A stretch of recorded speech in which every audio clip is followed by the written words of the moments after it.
The day of my son Nathan's college graduation was supposed to be a pinnacle of joy, a celebration of his hard-earned business degree from the University of Minneapolis. The ceremony unfolded under a brilliant cerulean sky, with proud families filling the air with laughter and the infectious energy of accomplishment. Nathan, with his relentless dedication, had poured his heart into his studies, and as his mother, I beamed with pride. But what should have been one of the most cherished days of our lives unraveled into a moment of shocking betrayal, one I hadn't fully anticipated despite the signs. I'm Anna, a financial advisor with over 2 decades of experience navigating the complexities of wealth management. For 25 years, I believed I knew my husband, Benjamin, inside and out. Together, we built a comfortable life in Minneapolis, raising Nathan and dreaming of a cozy retirement. Benjamin ran his own consulting firm, a venture I'd helped nurture in its early days, while I managed our household finances with precision. We weren't extravagantly wealthy, but our careful savings ensured a secure future for Nathan and ourselves. Or so I thought. That afternoon, as we gathered for post-ceremony photos, Benjamin's behavior struck me as odd. He fidgeted, his eyes darting to his phone every few minutes, his glances sweeping the crowd with a nervous edge. His assistant, Rebecca, hovered nearby, ostensibly to organize the celebratory dinner. At barely 30, she'd been working for Benjamin for 2 years, her polished demeanor always tinged with an unsettling familiarity. Her presence that day felt intrusive, like an uninvited shadow cast over our joy. The moment of truth arrived during the champagne toast. The clinking glasses and warm smile set the stage for what I expected to be a heartfelt speech about Nathan's achievement. Instead, Benjamin stood, glass in hand, and cleared his throat. "I have something important to share with everyone," he announced, his tone carrying a weight that made my stomach lurch. I'd seen that look before, countless times in my career when clients brace themselves to reveal life-altering decisions. "I'm leaving," he continued, his voice steady but devoid of warmth. "Rebecca and I are in love, and we're starting a new life together. I've already transferred our savings to ensure our fresh start." The silence that followed was suffocating. Nathan's face drained of color, his graduation cap slightly askew, betraying his shock. Our guests shifted awkwardly, unsure whether to meet my gaze. Rebecca stood by Benjamin's side, her triumphant smile gleaming, her hand resting possessively on his arm. But instead of the devastation Benjamin clearly expected, a strange calm washed over me. Perhaps it was because I'd sensed the cracks in our marriage months ago.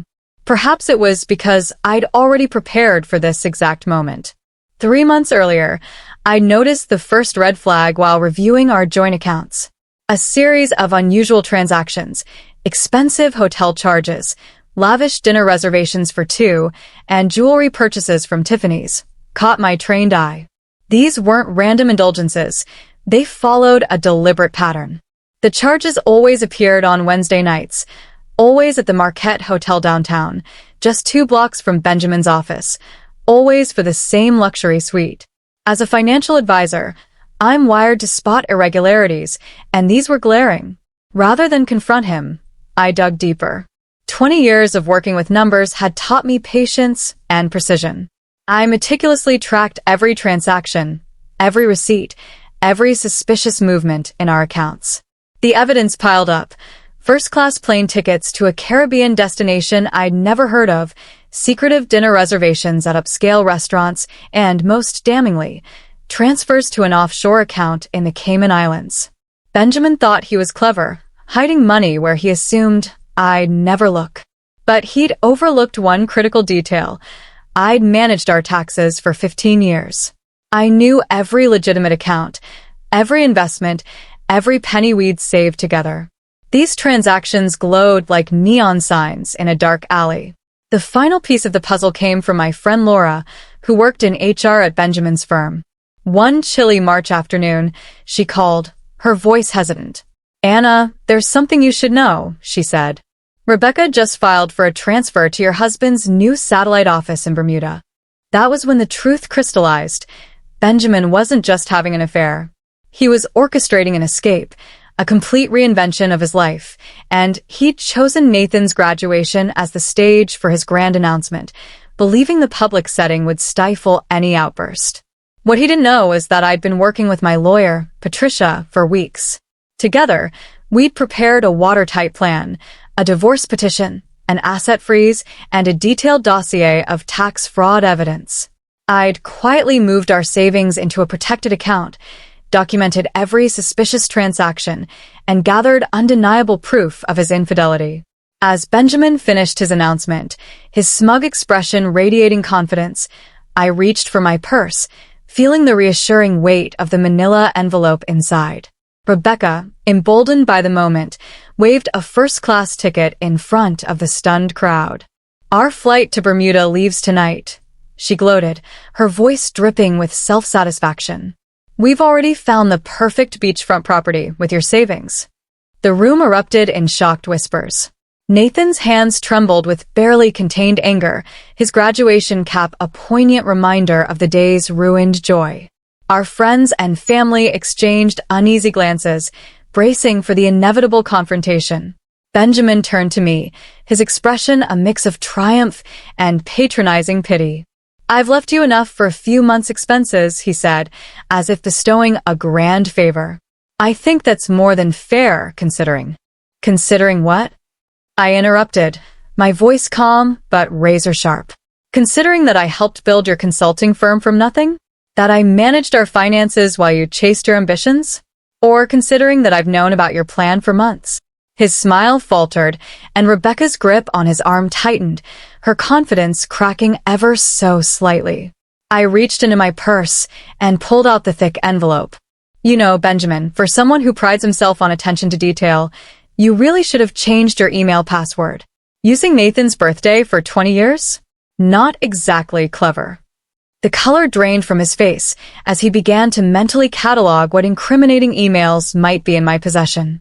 "Your plan was bold, I'll give you that," I continued, standing to face him directly, my voice steady and commanding.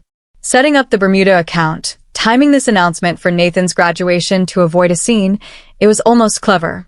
But you forgot something crucial about me."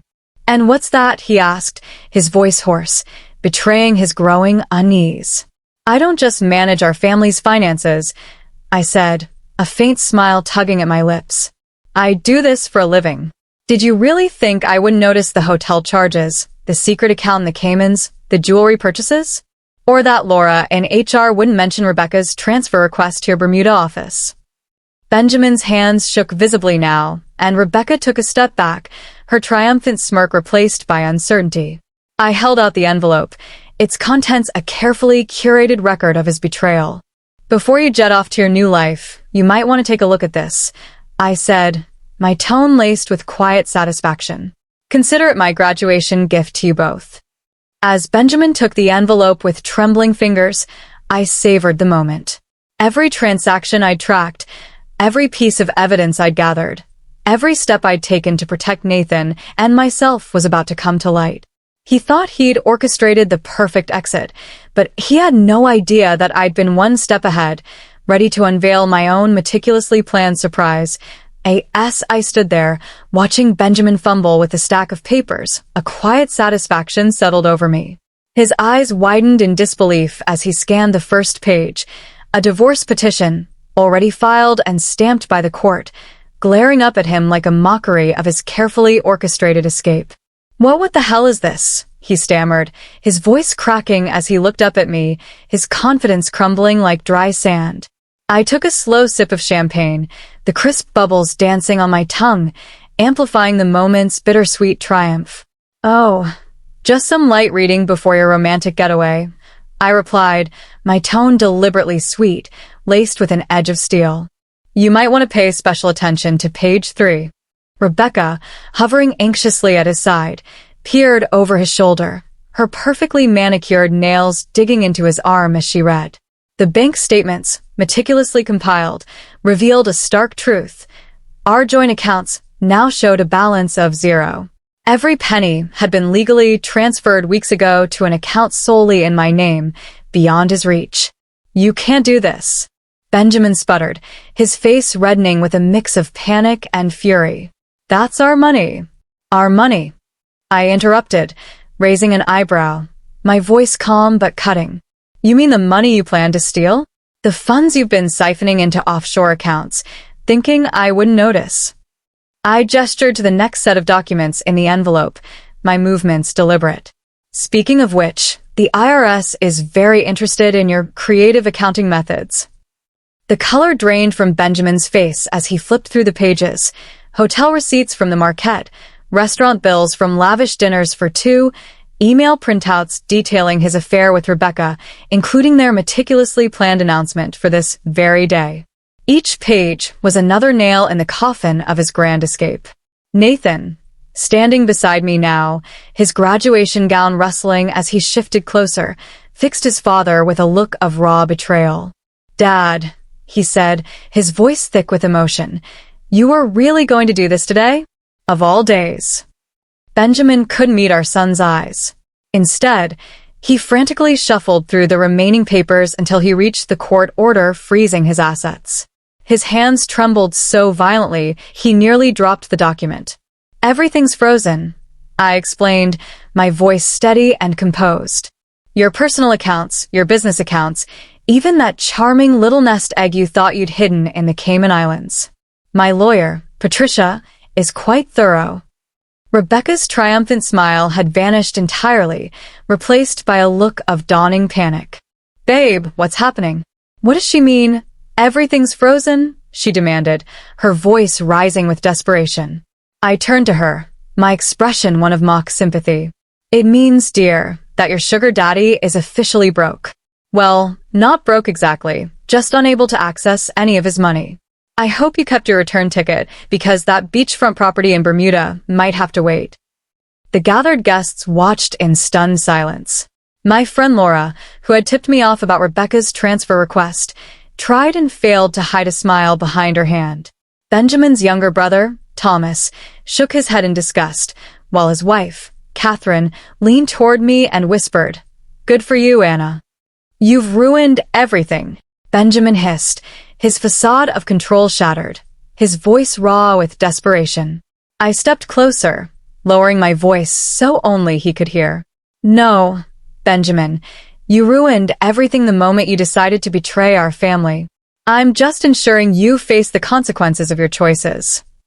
The stack of papers slipped from his grasp, scattering across the floor like fallen autumn leaves. Rebecca scrambled to pick them up, her face flushed with humiliation as she realized their perfect plan was unraveling before an audience of family and friends. Benjamin's composure crumbled further as he reached the final document, a formal letter from his company's board of directors.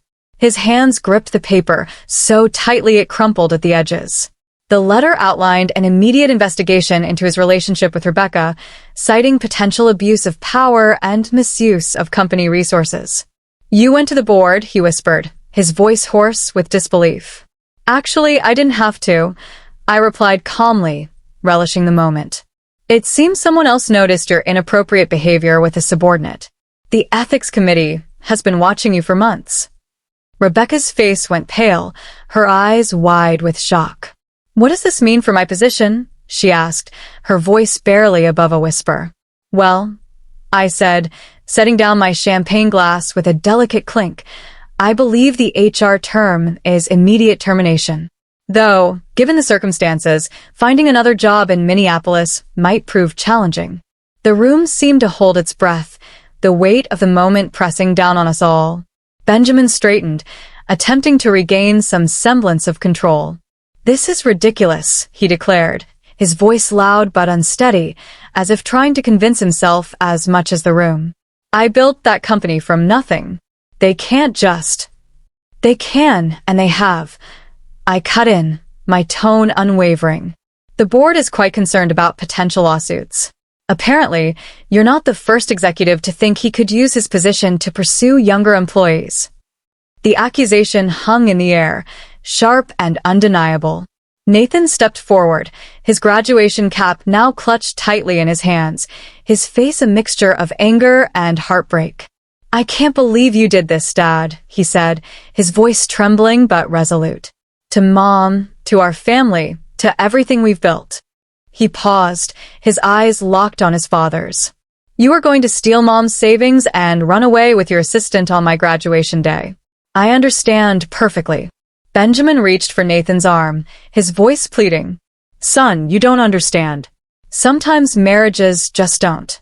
Don't try to justify this, Nathan snapped, jerking away from his touch. There's no excuse for what you've done.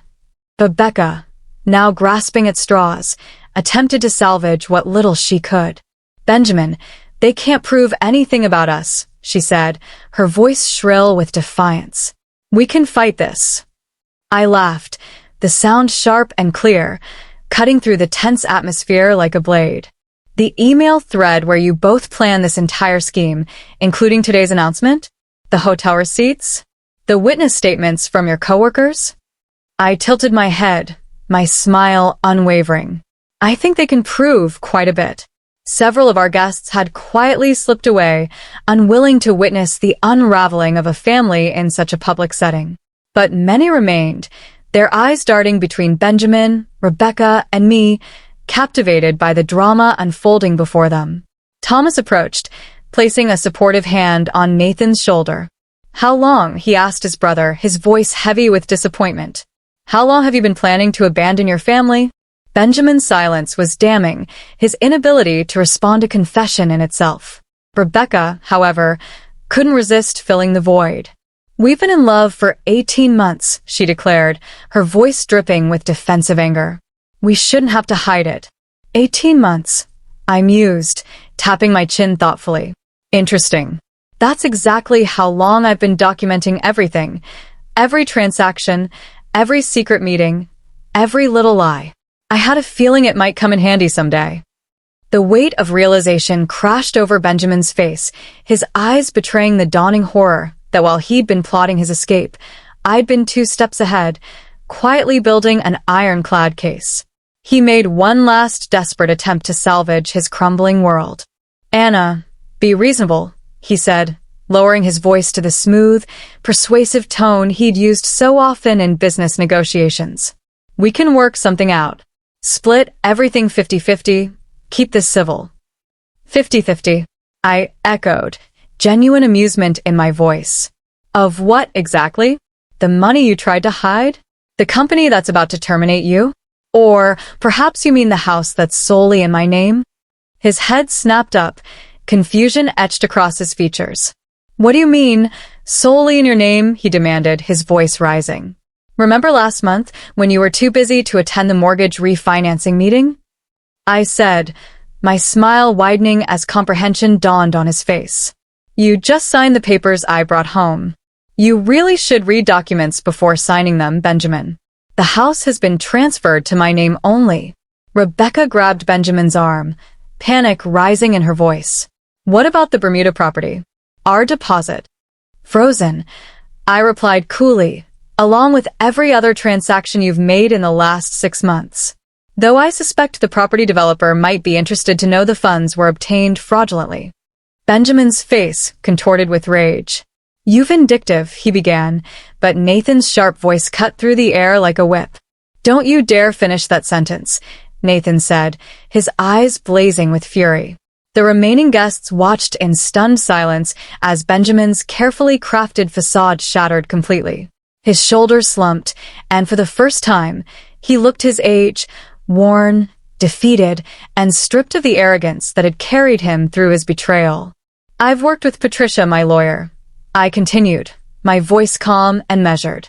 She's prepared a generous settlement offer, considering the circumstances. You can sign it now, or we can let the judge decide after reviewing all this evidence. Your choice. Rebecca stepped away from Benjamin, her young face etched with dawning horror. You promised me security, she whispered, her voice trembling as she glared at him. You said we'd have everything we needed. I tilted my head, my expression one of quiet triumph. He promised you a lot of things, didn't he? But promises built on lies have a way of falling apart. I turned to Nathan, who stood tall despite the pain in his eyes. Let's go, sweetheart, I said softly. This is your day, and we're not going to let it be ruined any further. As we walked away, Leaving Benjamin and Rebecca amidst the scattered papers and stunned guests, I felt a weight lift from my shoulders. The future was uncertain, but one thing was clear. I'd protected what mattered most: my son, my dignity, and the life we'd built. Benjamin's perfect plan had crumbled, and I'd emerged stronger, ready to face whatever came next with the same precision and resilience that had carried me through this moment. "Oh, honey," I said to Rebecca, my voice tinged with a fleeting moment of pity as her wide eyes searched Benjamin's face for answers that wouldn't come. "He promised me security too, 25 years ago. Look how well that turned out." The irony hung in the air, sharp and undeniable, as Rebecca's expression shifted from desperation to the dawning realization of her misplaced trust. Thomas, Benjamin's younger brother, stepped forward, his face etched with disgust. "The family lake house," he said, his voice low but seething with contempt. "The one you've been maintaining for Mom and Dad. Have you been using it for your little rendezvous too?" Benjamin's silence was answer enough, his inability to meet his brother's gaze a confession louder than words. Thomas's eyes narrowed. "I'll tell them myself," he spat. "They deserve to know what their son has become." Nathan, still clad in his graduation robes, squared his shoulders, his youthful face hardened with resolve. "I think it's time for you both to leave," he said, his voice steady despite the raw emotion flickering in his eyes. "You've ruined enough of today already." The weight of his words settled over the room, a quiet command that carried the authority of a young man forced to grow up too quickly. I watched as Benjamin's world collapsed around him. The stage he'd chosen for his grand exit, his son's graduation, a day meant to celebrate Nathan's triumph, had instead become the scene of his ultimate humiliation.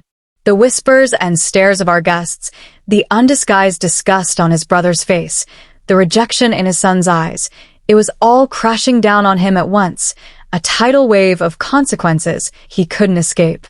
Gathering my purse, I met Benjamin's defeated gaze one last time. "The settlement papers will be at Patricia's office on Monday," I said, my tone calm but unyielding. "Don't bother trying to access any accounts before then." "And Benjamin," I paused, letting the moment linger, "I suggest flying coach to Bermuda. First class might be a bit out of your price range now." As Benjamin and Rebecca slunk away from the graduation celebration, their heads bowed under the weight of their public disgrace, I turned to our remaining guests with a bright, deliberate smile. "Well, now that the unexpected entertainment is over," I said, raising my champagne glass, "shall we properly celebrate Nathan's achievement?" The tension in the room dissolved like mist under sunlight, replaced by a renewed sense of warmth and camaraderie. Laura rushed forward, enveloping me in a tight hug.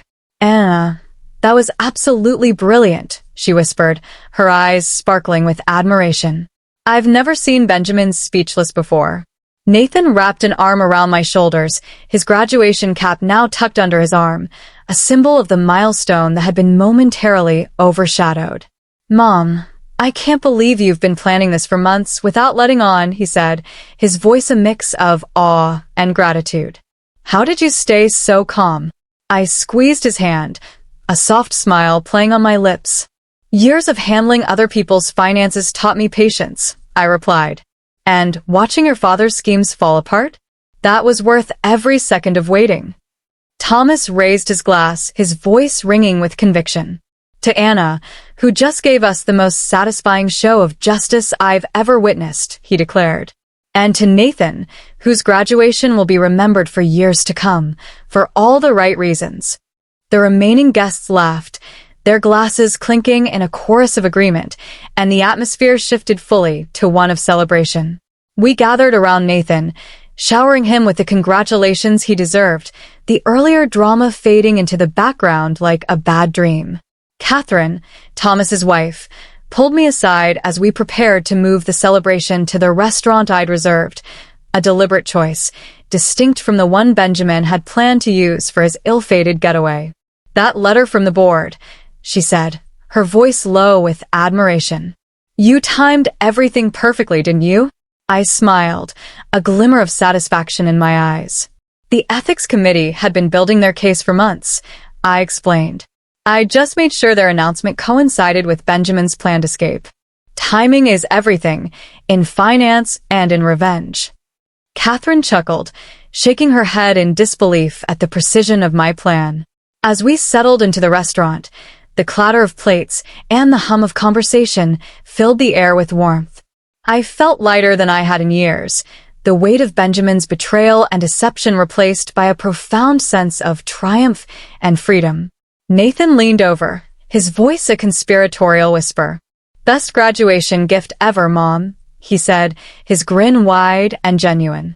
I laughed, the sound bright and unburdened, and we raised our glasses to new beginnings. 2 weeks later, I sat across from Patricia in her sleek downtown Minneapolis office, the city's skyline visible through the floor-to-ceiling windows.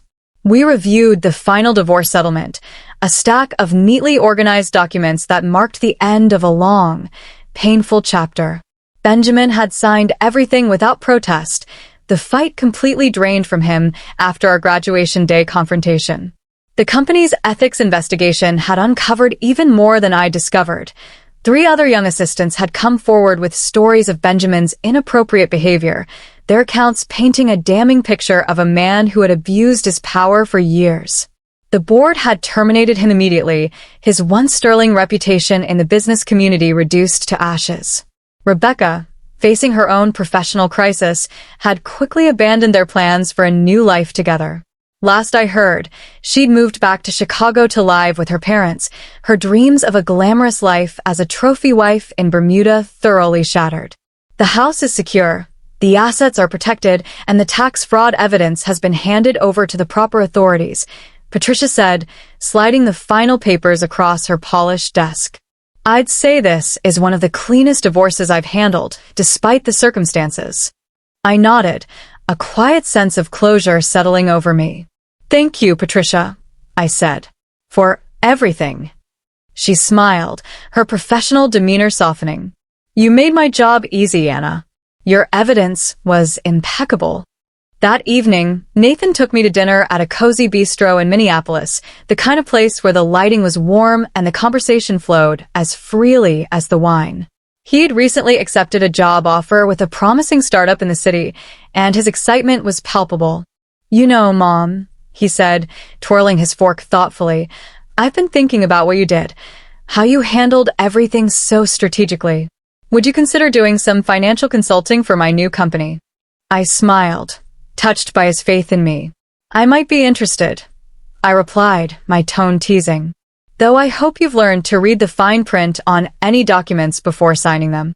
He laughed, the sound rich and unguarded, a stark contrast to the tension of 2 weeks prior. "Trust me," he said, "that's one lesson our whole family won't forget." As we enjoyed our dinner, the clink of glasses and the hum of laughter filling the air, I felt a profound sense of peace. Sometimes, the best revenge isn't just about getting even. It's about emerging stronger, wiser, and ready for whatever comes next. Benjamin's betrayal had tested me, but it had also revealed a resilience I hadn't fully known I possessed. With Nathan by my side and a future full of possibilities, I was ready to embrace the next chapter, confident that no one could take away the strength I'd found within myself. Please feel free to comment below if you liked this. Remember to like and subscribe for more.